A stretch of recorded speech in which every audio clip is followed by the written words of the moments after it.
मित्रांनो, आपलं कुटुंब आपल्या शरीरानंतरची गोष्ट आहे. सर्वात अगोदर तुम्हाला तुमच्या शरीराने सहयोग करायला हवा. ॲग्रीड? आपण एक वाक्य नेहमी ऐकतो, काय माझी खूप इच्छा आहे पण शरीर साथ देत नाही हो. आठवा, खूप इच्छा आहे, मला तुमची मदत करायची पण खूप इच्छा आहे, खूप काम करायची इच्छा आहे, खूप मोठं व्हायची इच्छा आहे, मला दिवसभर खूप कष्ट करायची पण इच्छा आहे, पण काय करावं, शरीर साथ देत नाही. शरीर साथ देत नाही म्हणजे काय? शरीराचा सहयोग प्राप्त होत नाही.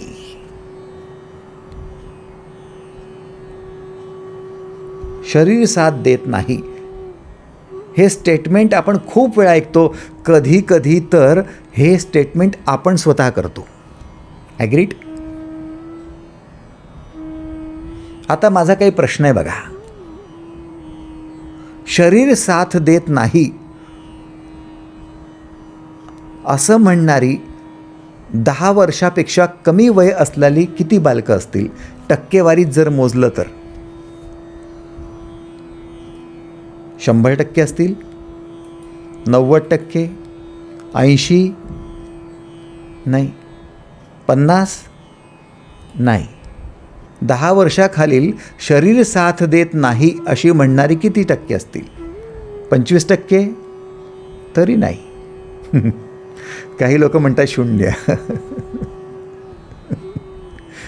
आपण 2% धरूया, 1% धरूया. चला पुढे चला. 10 ते 20 वयोगटातली टीनेजर्स आहेत, शरीर साथ देत नाही म्हणणारे किती टक्के असतील? थोडं टक्केवारी 1-2% अजून वाढवून टाका, 5% असतील. चला ठीक आहे. 20 ते 30 मधले जे युवक आहेत, युवती आहेत, शरीर साथ देत नाही असं म्हणणारे किती असतील? 10% असतील. ओके. 30 ते 40 मधले जे तरुण आहेत, तरुणी आहेत, ते किती टक्के असतील? बघा, प्रमाण वाढत चाललं. 20-25% असतील. 40 ते 50 मधले प्रौढ, अजून टक्केवारी वाढली. 50 ते 60 मधले वयस्कर अजून वाढली. आणि 60 नंतरचे वृद्ध चालली वाढत वाढत वाढत 70-80%, 70-80 वर्ष वयोगटातले जी लोक आहेत ते हमखास म्हणतात शरीर साथ देत नाही. याचा अर्थ काय होतोय? जसं जसं तुमचं वय वाढतंय तसं तसं शरीर साथ देत नाही ही तुमची तक्रारसुद्धा वाढते आहे. आणि खरं पाहिलं तर लहान बालकांची हाडं अजून मजबूत झालेली नसतात. त्यांच्या स्नायूंमध्ये अजून तेवढं बल आलेलं नसतं.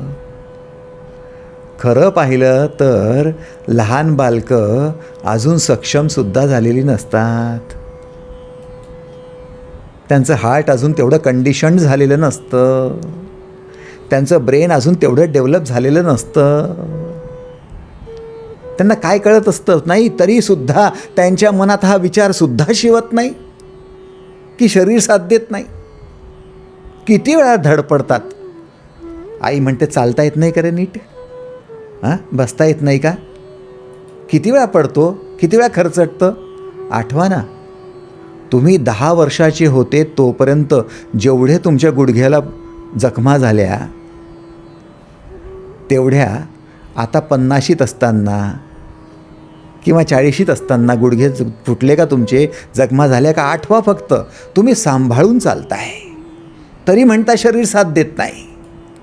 आणि त्यावेळी ज्यावेळी धड चालता येत नव्हतं, गुडघे फुटायचे, कोपरं फुटायचे, इकडे जखम झाली, तिकडे जखम झाली. आईला सांगता येत नाही म्हणून माती लावून घ्यायचं, बाहेरच्या बाहेरच तिकडे निपटून टाक, सांगू पण नको, झाकून ठेव. थोडा विचार करा. त्यावेळी मनात हा घाणेरडा विचार नव्हता, शरीर साथ देत नाही. आणि हा विचार काय वाढायला लागला आणि शरीराचा सहयोगच संपायला लागला. शरीर साथ देत नाही हो.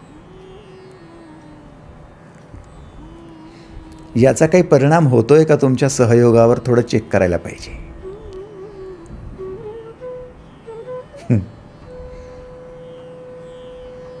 शरीर साथ देत नाही.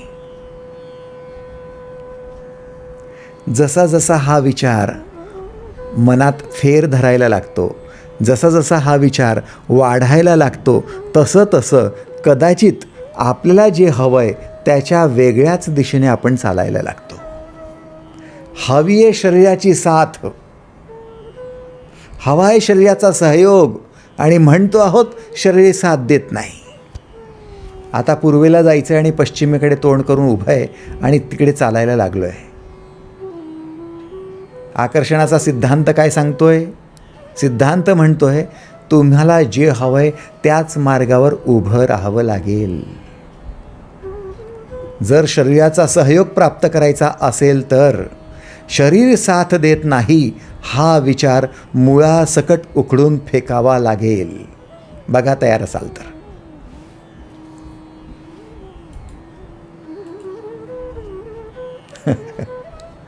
अमिताभ बच्चन, वय 75च्या वर, अस्थमॅटिक प्रॉब्लेम आहे. पंप घेऊन साईटवर जावं लागतं. 17 तास जर काम करायचं असेल तर कितीतरी वेळा शूटिंग करताना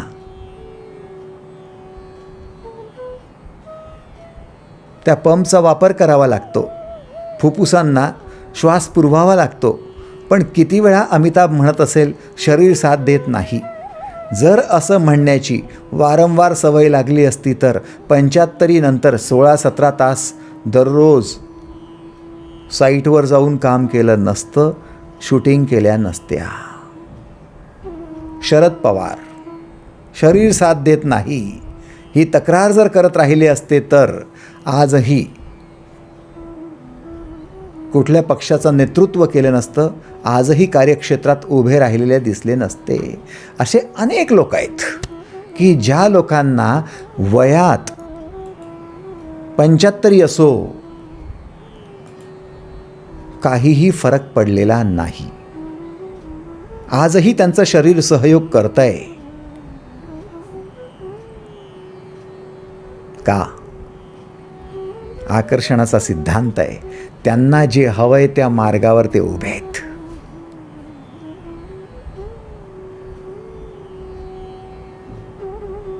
शरीर साथ देत नाही ही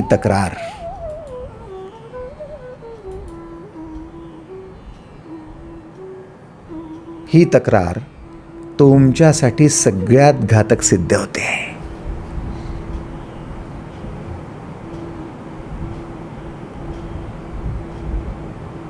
आता शरीराची थोडी रचना समजून घ्या आणि मग विचार करूया शरीराचा सहयोग मिळायचा की नाही मिळेल.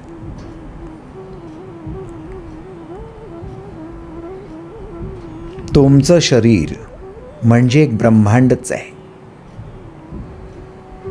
ज्याप्रमाणे या जगात एक सूर्य दिसतोय आणि त्या सूर्याभोवती ग्रह फिरतायत, त्याचप्रमाणे तुमचं हृदय एक सूर्यासमानच आहे. हृदयातून 6000 मैलाचा प्रवास करत करत दररोज रक्त सगळ्या इंद्रियांपर्यंत पोहोचतंय आणि सगळ्या इंद्रिया हृदयाशी कनेक्टेड आहेत.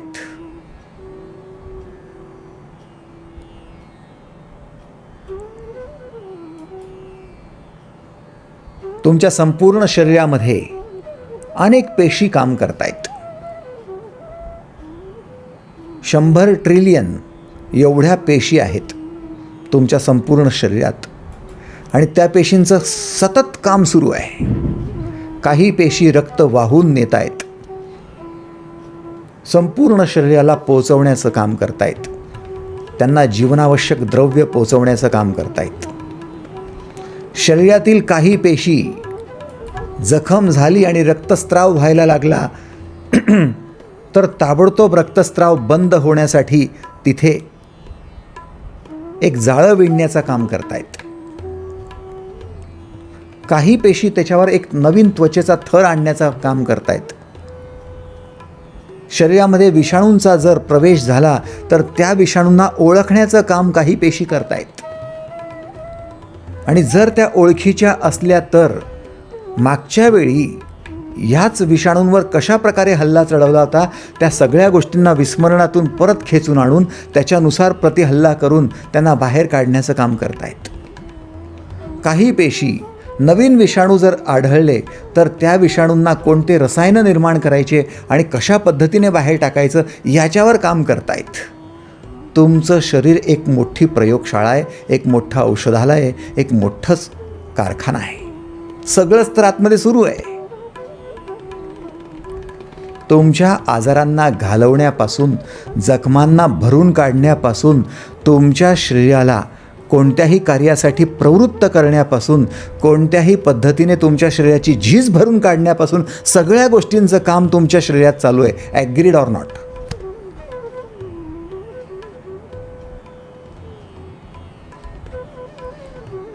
तुम्ही तुमच्या शरीराची हालचाल करता तेवढंच तुम्हाला कळतं. हात हलवला, पाय हलवला, हातांची बोटं हलवली, चेहरा हलवला, डोळे उघडले, तोंड उघडलं, जीभ उचलली, एवढ्याच गोष्टी तुम्हाला कळतात. पण आतमध्ये या सगळ्या ज्या काही गोष्टी सुरू आहेत, जखमा भरून काढणं, झीज भरून काढणं, रोगांना प्रतिकार करत राहणं, हे सगळं कार्य तुमचं शरीरच करतं आहे. पण तुम्हाला कुठे ठाऊक आहे हे सगळं होत आहे? ठाऊक आहे का? काही संबंध येत नाही. तरी सुरू आहे, हे तुमचंच सुरू आहे. आता हे कशाच्या बळावर सुरू आहे? जर तुमचा हात तुम्ही वर उचलता तुमच्या विचारांच्याच बलाने, विचार केला म्हणून हात उचलला ना? ॲग्रीड? की विना विचाराचाच उचलून टाकला? विचार केला म्हणून तुम्ही ऐकताय ना? आता जर विचार केला तर तुम्ही लगेच बंद कराल, स्विच ऑफ कराल आणि दुसऱ्या कामाला निघून जाल. म्हणजे तुमच्या विचारांमुळेच तुम्ही हात उचलताय, डोळे उघडताय, कानाने ऐकताय, विचार करताय. तशाच प्रकारे तुम्ही जीभ उचलताय, बोलताय. जर विचारांनी तुमच्या या स्थूळ सगळ्या क्रिया सुरू आहेत तर तुमच्या आतमध्ये जे रोगांना प्रतिकार करणं सुरू आहे, तुमच्या आतमध्ये जे काही जखमा भरून काढणं सुरू आहे, तुमच्या आतमध्ये झीज भरून काढणं सुरू आहे, ते कशाच्या योगाने सुरू आहे? ते सुद्धा विचारांच्याच योगाने सुरू आहे. म्हणजे तुमच्या शरीरावर नियंत्रण आहे तुमच्या विचारांचं आणि तुमच्या भावनांचं.